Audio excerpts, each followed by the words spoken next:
Selections from the complete works of Swami Vivekananda. Part 19. The Atman, its bondage and freedom. Delivered in America. Section 1.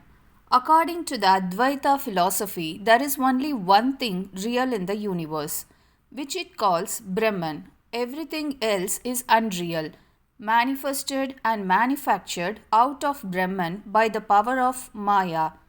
To reach back to that Brahman is our goal. We are, each one of us, that Brahman, that reality, plus this Maya. If we can get rid of this Maya or ignorance, then we become what we really are. Accordingly to this philosophy, each man consists of three parts: the body, the internal organ or the mind, and behind that what is called the Atman, the self.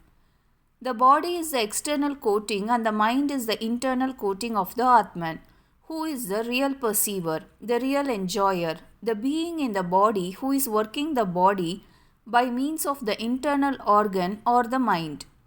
The Atman is the only existence in the human body which is immaterial. Because it is immaterial, it cannot be by a compound, and because it is not a compound, it does not obey the law of cause and effect, and so it is immortal. That which is immortal can have no beginning, because everything with a beginning must have an end. It also follows that it must be formless. There cannot be any form without matter. We have none of us seen a form which had not a beginning and will not have an end. A form comes out of a combination of force and matter. This chair has a peculiar form, that is to say, a certain quantity of matter is acted upon by a certain amount of force and made to assume a particular shape. The shape is the result of a combination of matter and force. The combination cannot be eternal. There must come to every combination a time when it will dissolve. So, all forms have a beginning and an end. We know our body will perish. It had a beginning and it will have an end. But the self having no form cannot be bound by the law of beginning and end. It is existing from infinite time. Just as time is eternal, so is the self of man eternal. Secondly, it must be all-pervading. It is only form that is conditioned and limited by space. That which is formless cannot be confined in space. So, according to Advaita Vedanta, the self, the Atman in you, in me, in everyone is omnipresent. You are as much in the sun now as in this earth, as much in England as in America. But the self acts through the mind and the body, and where they are, its action is visible. Each work we do, each thought we think produces an impression called in Sanskrit samskara upon the mind, and the sum total of these impressions becomes a tremendous force which is called character. The character of a man is what he has created for himself. It is a result of the mental and physical actions that he has done in his life. The sum total of the samskaras is the force which gives a man the next direction after death. A man dies, the body falls away and goes back to the elements. But the samskaras remain, adhering to the mind, which being made of fine material does not dissolve, because the finer the material, the more persistent it is. But the mind also dissolves in the long run, and that is what we are struggling for. In this connection, the best illustration that comes to my mind is that of a whirlwind. Different currents of air coming from different directions meet, and at the meeting point become united and go on rotating. As they rotate, they form a body of dust, drawing in bits of paper, straw, etc. at one place only to drop them and go on to another, and so on go rotating, rising and forming bodies out of the materials which are before them. Even so, the forces called prana in Sanskrit come together and form the body and the mind out of matter and move on until the body falls down. When they rise other materials to make another body, and when this falls another rises, and thus the process goes on. Force cannot travel without matter. So, when the body falls down, the mind stuff remains.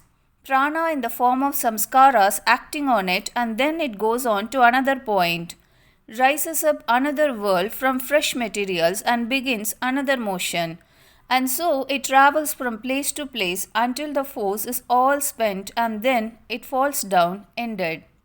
So, when the mind will end, be broken to pieces entirely without leaving any samskara, we shall be entirely free, and until that time we are in bondage.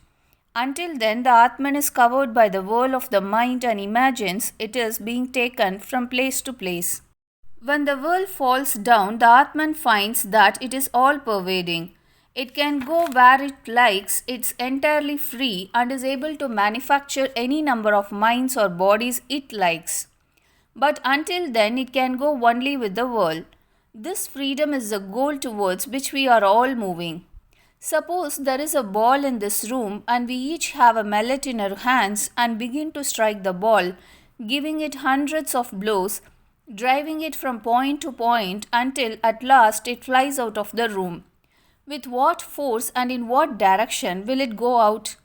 These will be determined by the forces that have been acting upon it all through the room. All the different blows that have been given will have their effects. Each one of our actions, mental and physical, is such a blow. The human mind is a ball which is being hit. We are being hit about this room of the world all the time, and our passage out of it is determined by the force of all these blows. In each case, the speed and direction of the ball is determined by the hits it has received. So, all our actions in this world will determine our future birth. Our present birth, therefore, is the result of our past. This is one case. Suppose I give you an endless chain, in which there is a black link and white link alternately, without being and without beginning and end, and suppose I ask you the nature of the chain.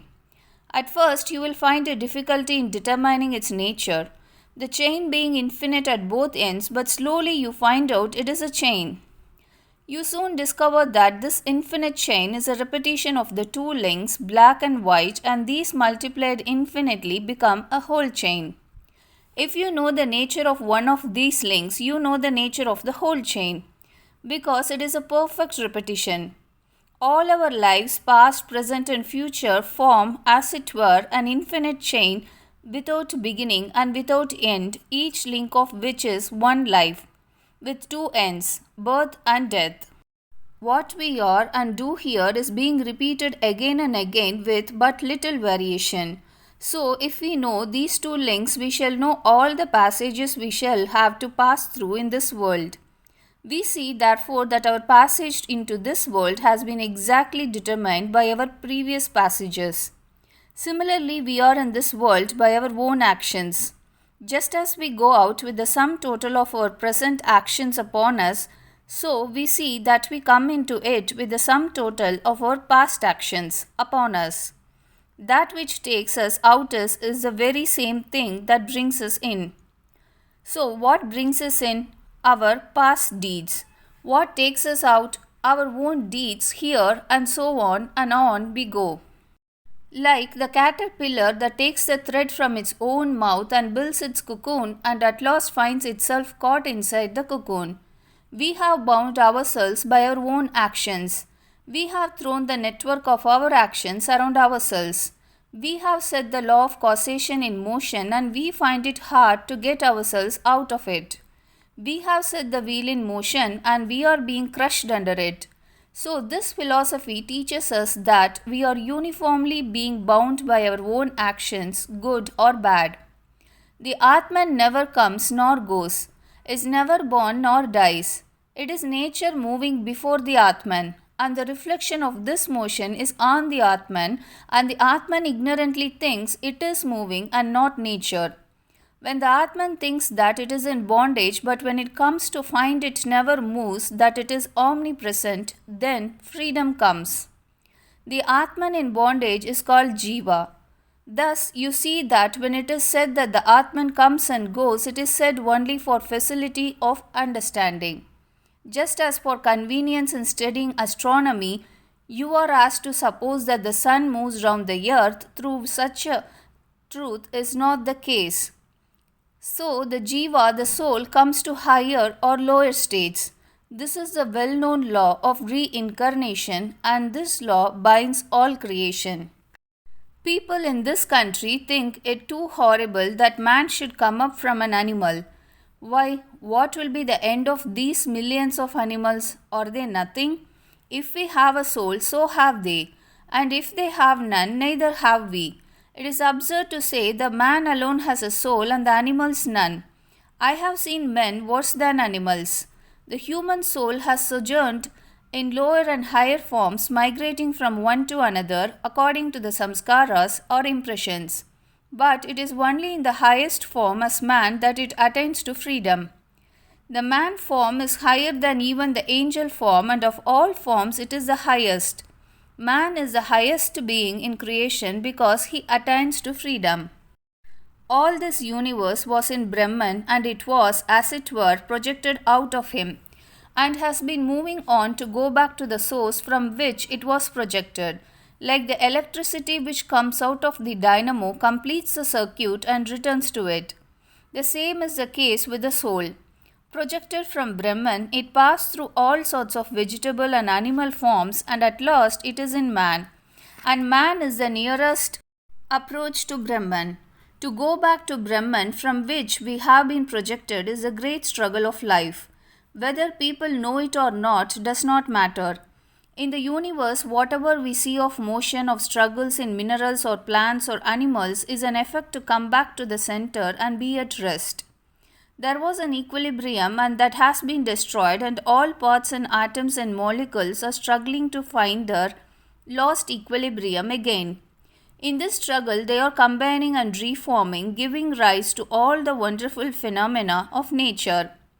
All struggles and competitions in animal life, plant life, and everywhere else, all social struggles and wars are but expressions of that eternal struggle to get back to that equilibrium. The going from birth to death, this travelling is what is called samskara in Sanskrit, the round of birth and death literally. All creation passing through this round will sooner or later become free. The question may be raised that if we all shall come to freedom, why should we struggle to attain it? If everyone is going to be free, we will sit down and wait. It is true that every being will become free sooner or later, no one can be lost. Nothing can come to destruction, everything must come up. If that is so, what is the use of our struggling? In the first place, the struggle is the only means that will bring us to the center. And in the second place, we do not know why we struggle. We have to. Of thousands of men, some are awakened to the idea that they will become free. The vast masses of mankind are content with material things, but there are some who awake and want to get back, who have had enough of this playing down here. These struggle consciously while the rest do it unconsciously.